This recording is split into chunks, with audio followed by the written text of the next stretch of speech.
Ngayong umaga ay nagluto po ako ng almondigas soup o ang isang tradisyonal na soup nating mga Pilipino na kung saan ay pinagsama-sama ang miswa, patola at meatballs at kung ano-ano pang mga pampalasa.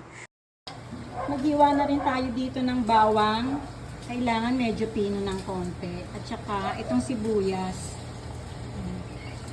Isasahog natin to dun sa ating gagawing bola-bola. Maghahalo rin ako ng hipon sa ating pork giniling.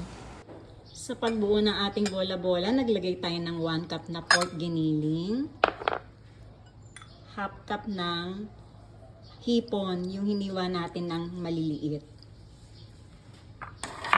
Meron tayo ditong hiniwa na pinong-pino na sibuyas at dinikdik na bawang.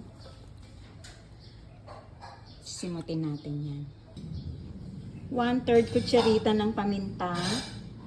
Depende po sa inyo kung gusto nyo medyo hindi naman masyadong matapang ang paminta.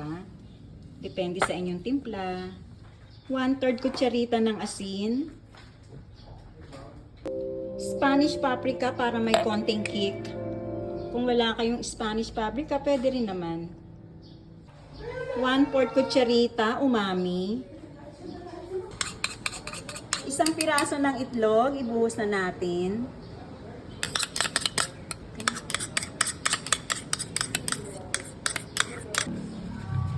Kailang pag nagsalita natin. Maglalagay na rin tayo dito ng isang kutsaritang harina o flour. Halu-haluin na natin. Naglagay na rin pala ako ng isang kutsaritang cornstarch.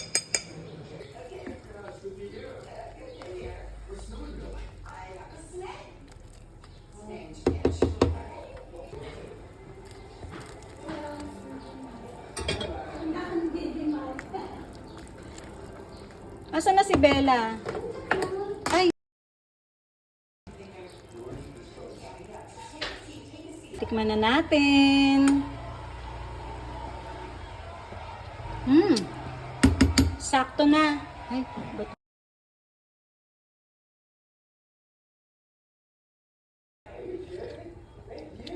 Sakto na. Patayin na natin ang kalan.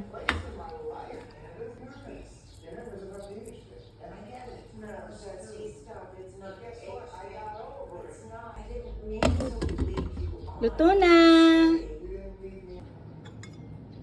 Luto na ang ating almondigas. Sarap nito.